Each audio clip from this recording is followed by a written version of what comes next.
Hello everyone and welcome back again in a new video. और आज की इस वीडियो में हम सभी लोग पढ़ने वाले हैं लूप।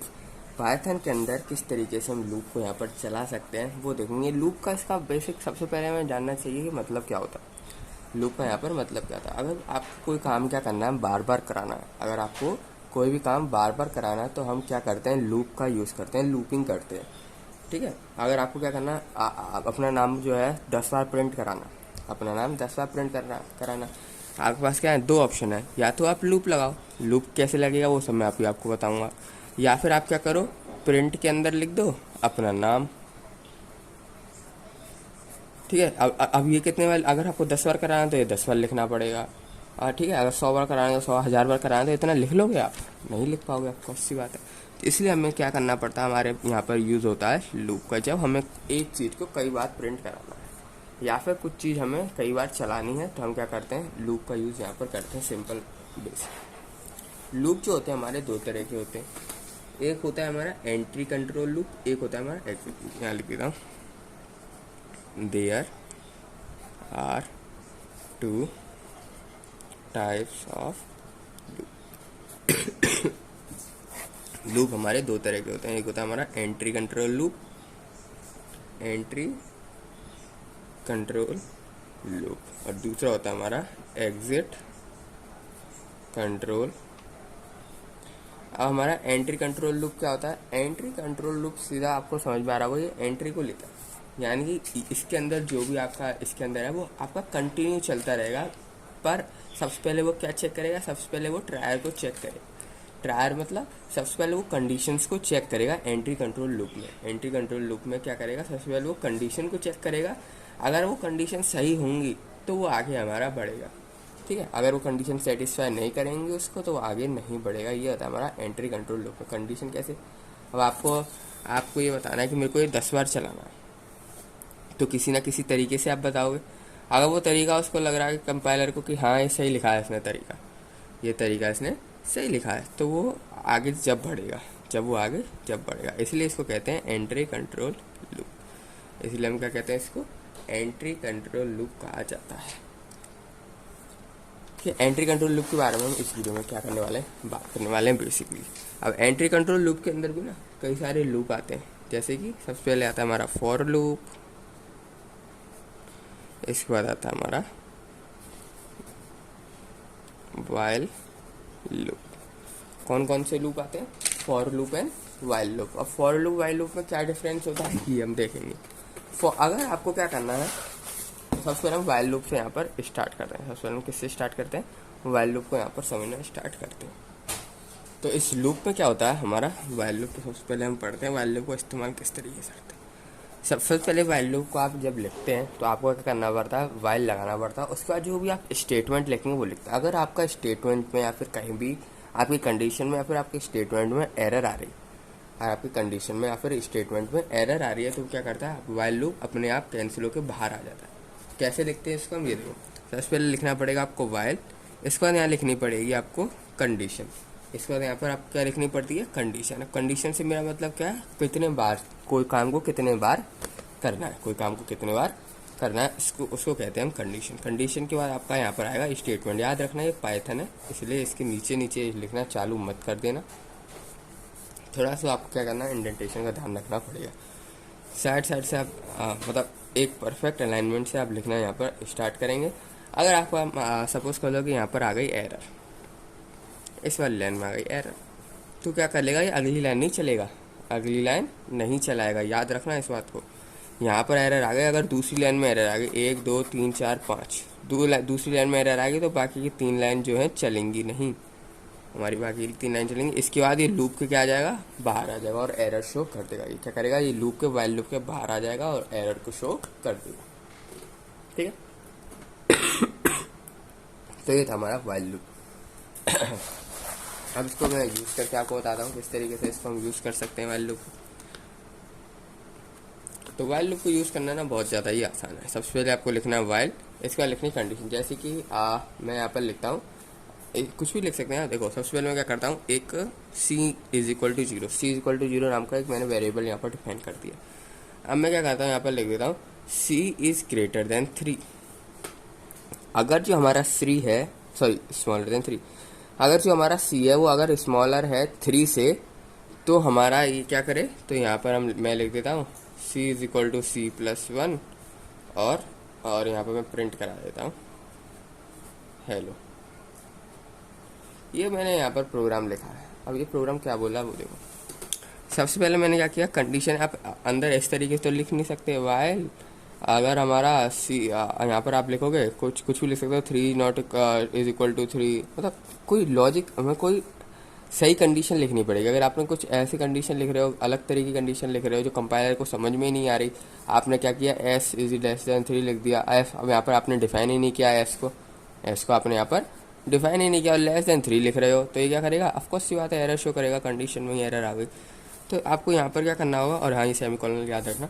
इसके बाद आप यहाँ पर आपको क्या करना पड़ेगा, कंडीशन वो देनी है आपको जिसका आपने वेरिएबल डिफाइन कर रखा हो, और उससे किससे कंपेयर करो वो भी आपको यहाँ पर देखना पड़ेगा।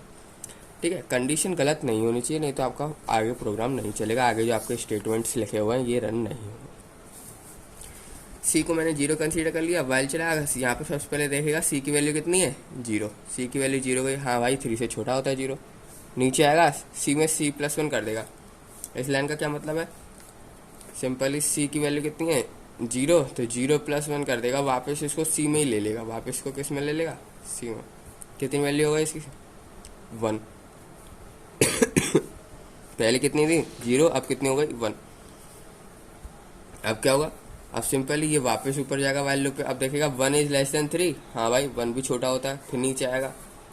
अब की बार कितनी है सी की वैल्यू 1, उसमें भी हमने फिर से 1 प्लस कर दिया, तो अब कितने हो गए 2। फिर ऊपर जाएगा, ये देखेगा सी की वैल्यू क्या छोटी है, यानी 2 छोटा होता है 3 से, हाँ भाई छोटा होता है। अब कितनी है 2 प्लस कितना करना है 1, फिर ऊपर आ जाएगा। अब देखेगा 3 की वैल्यू है, हाँ भाई ठीक है, यहाँ पर सेटिस्फाई नहीं करेगी क्योंकि लेस देन है, और 3 तो लेस देन होता नहीं है, इक्वल टू होता है। तो कितनी बार चला, एक बार, एक बार, 2 बार, 3 बार, 3 बार हमारा लूप चल रहा है। तो ये प्रिंट भी हमारा कितने बार होगा, 3 बार। तो ये हमारा प्रिंट भी कितने बार होगा, 3 बार। जो भी वाइल के अंदर होगा ना, जो भी चीज़ आपकी वाइल के अंदर लिखी जाएगी वो आपकी प्रिंट होगी, वो आपका रन करेगा वाइल के अंदर। मैं इस प्रोग्राम को इस तरीके से भी लिख सकता था, प्रिंट नेम, ये कर दिया मैंने, और यहाँ पर सी इक्वल टू सी प्लस 1, ये भी सेम प्रोग्राम है। बस आपको क्या करना है, इंडेंटेशन का यहाँ पर ध्यान रखना है। कंडीशन तो देखो मैं यहाँ पर भी लगाऊंगा तो भी यही सेम चलेगा, ठीक है। जो चीज़ अगर आपको वाइल लूप के अंदर लिख दी ना, वो सारी चीज़ चलेंगी, ठीक है, सारी चीज़ चलेंगी। आप चाहे ऊपर कितना भी चेंज कर दो, एक बार अगर ये चल गया तो पूरी लाइन चलेंगी नीचे, ऊपर से नीचे तक। ठीक है, ऊपर से नीचे तक पूरी लाइन चलेंगी। यहाँ पर सी एक एक करके बढ़ता जाएगा और एक एक प्रिंट होता जाएगा, एक एक करके बढ़ता जाएगा, एक एक प्रिंट होता जाएगा। देखो यहाँ पर आप समझ सकते हो 3 क्या, सबसे पहले 0 गया, 3 से छोटा होता है, हाँ छोटा होता है तो प्रिंट हो गया ये। इसके बाद ये वाली लाइन पे आया, सी को प्लस कर दो, फिर 2, हमारी वैल्यू 1 हो गई, 1 छोटी होती है, हाँ फिर से प्रिंट हो गया, फिर प्लस होगा 2 हो गई, 2 छोटा होता है, हाँ फिर से प्रिंट हो गया, फिर 3 हमारा बराबर होता है, छोटा नहीं होता, तो इसके बाद चलेगा नहीं, इस बार लूप के क्या आ जाएगा, बाहर आ जाएगा।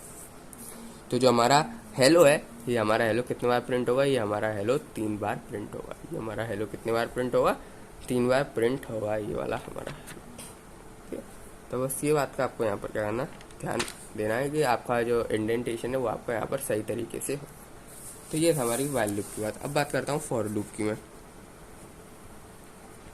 अब बात करता हूँ फॉर लूप की। इसके मैं प्रोग्राम आपको करके पूरा करा दूंगा, प्रोग्राम वाइल लूप से जितने भी रिलेटेड प्रोग्राम है, ताकि आपकी प्रैक्टिस हो सके। फॉर लूप की मैं बात करता हूँ। फॉर लूप क्या है, फॉर लूप में अगर आपको 2 कंडीशन के बीच में जाना है, इसमें क्या कंडीशन को तो हम बदल रहे थे बार बार, इसमें क्या कर रहे थे, हम कंडीशन को बार बार बदल रहे थे, चेंज कर रहे थे। पर फॉर लूप में क्या होता है, कंडीशन को हम बार बार चेंज ही नहीं करेंगे, हम क्या करेंगे, दो बार दोनों, एक लोअर पैरामीटर एक अपर पैरामीटर दे देंगे कलेक्शन में, और उससे वो अपने आप चलता रहेगा। जैसे कि मैं आपको बताता हूँ, मैं यहाँ पर लेता हूँ n इज इक्वल टू 5, एक मैंने n इक्वल टू 5 लिखा। अब फॉर लूप का सिंटेक्स क्या होता है, फॉर आई इन कलेक्शन। ठीक है, अभी मैं पहले इसका सिंटेक्स आपको समझा देता हूँ। देखो फॉर लूप को स्टार्ट करने का भी सेम वैसा ही तरीका होता है जैसे वाइल का लिखते हैं, इसमें अंदर स्टेटमेंट लिखा जाता है, इसी तरीके से फॉर लिखेंगे, इसके अंदर स्टेटमेंट्स लिखे जाएंगे। ठीक है, और यहाँ पर क्या होता है, कलेक्शन पास होता है, यहाँ पर कुछ भी हो सकता है, लिस्ट, टपल, डिक्शनरी और रेंज, कुछ भी हो सकता है। कलेक्शन मतलब कुछ भी कलेक्शन जो आपको पता। ठीक है। स्ट्रिंग भी हो सकता है, सेट भी हो सकता है, डिक्शनरी सब हो सकता है। जनरली अगर आपको दो नंबर गिवन है, नंबर से अगर आपको चलाना है तो हम क्या करते हैं, जब नंबर अगर चलाना है for I in range, range function का हम यहाँ पर क्या कर लेते हैं, यूज़ कर लेते हैं। रेंज का यहाँ पर यूज़ कर लेते हैं जब हमें नंबरों के बीच में खेलना होता है, ठीक है। जब हम नंबरों से काम होता है, जब हमें जैसे कि 0,2, अब ये लूप कितना बार चलेगा, 0 से लेकर 2 बार चलेगा। 2 इंक्लूड नहीं होगा, 2 इंक्लूड नहीं। अगर मैं यहाँ पर प्रिंट करा दूँ आई, तो हमारा प्रिंट क्या होगा यहाँ पर, 0, एक तो 0 होगा, 1 होगा, बस। 2 प्रिंट नहीं होगा, याद रखना। रेंज के अंदर, इसके अंदर 2 प्रिंट नहीं होता है। जो भी आपका अपर लिमिट होती है ना, उससे एक कम ही प्रिंट होता है फॉर के अंदर। फॉर के केस में क्या होता है, जो भी आपकी अपर लिमिट होगी ना, उससे एक कम ही प्रिंट होगा, ज़्यादा प्रिंट नहीं होता ना, उसके बराबर प्रिंट होता है, इससे हमेशा एक कम ही प्रिंट होता है। अगर आपने ये लिख दिया और आपने प्रिंट आई कराया तो इसमें 0 और 1 ही प्रिंट होगा। और याद रखना, मैंने इस तरीके से प्रिंट कराया तो लाइन बाय आएगा। अगर आपको कहना एक साथ लाइन में प्रिंट कराना है तो भी कोई दिक्कत की बात नहीं है, आई कॉमा एंड लगा दो। इससे क्या होगा, आपका एक लाइन में प्रिंट हो जाएगा। इस स्टेटमेंट से क्या होता है, आपका एक लाइन में प्रिंट हो जाएगा, आपको बार बार लाइन चेंज करने की ज़रूरत नहीं होगी, एक ही सीधी लाइन में प्रिंट होगा, ठीक है। तो इस तरीके से आप फॉर को यूज़ कर सकते हो। और भी कैसे, जैसे कि अगर मेरे को क्या करना है, यहाँ पे लिखता हूँ एक n = 5 फॉर n। अब मेरे को क्या करना था, अब मैंने यूज़र से ले रहा हूँ, एक में यूज़र से ही ले लेते हैं, n = अब यूज़र से आपको लेना है तो क्या करना पड़ता है, अगर नंबर लेना है तो क्या करना है, इंट इनपुट एंटर ये नंबर, ये लिख दो। नहीं लिखोगे तो भी कोई बात नहीं है, एंट इनपुट एंटर नंबर। अब आपने क्या किया, यूज़र से बोला कि मेरे को नंबर दो, और उस नंबर तक आपने चला दिया, और यहाँ पर आप प्रिंट कर रहे हो आई, ये कर दिया मैंने। अब इसका बताओ आउटपुट क्या आएगा। अब मैंने प्रोग्राम किया, मुझसे पूछ रहा है नंबर एंटर कर दो, मैं यहाँ पर एंटर कर देता हूँ 5। मैं यहाँ पर एंटर क्या करता हूँ, 5 एंटर कर दिया। एन में कौन सी वैल्यू आ गई, 5। एन के अंदर वैल्यू कौन सी आ गई, 5। अब कितने बार चलेगा, देखो 0 के बाद यहाँ प्रिंट हो गया आई, फिर बदलेगा आई की वैल्यू। और इसमें याद रखना, एक बार जो चल गई अगली बार वो अपने आप प्लस होती है। उसमें हम क्या कर रहे थे, इसकी वैल्यू को चेंज करना पड़ता था वाइल लूप के अंदर। वाइल लूप के अंदर हमें वैल्यूज को चेंज करना पड़ता था वेरिएबल की, पर इसमें नहीं है, इसमें अपने आप चेंज होती हैं, और एक एक के गैप में होती हैं। एक एक में ना 0.5 ना 0.6, कोई फ्रैक्शन वैल्यू नहीं, कोई डेसिमल वैल्यू नहीं, एक एक के पॉइंट में चेंज होती हैं।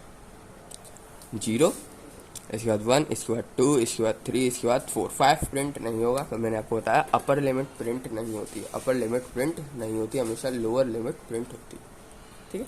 तो इस वीडियो में इतना ही, मैंने आपको बेसिक बता दिया फॉरवर्ड वाइल लूप के बारे में। इसके प्रोग्राम करेंगे, इस वीडियो में इतना ही, मिलते हैं आप लोगों से नेक्स्ट वीडियो में।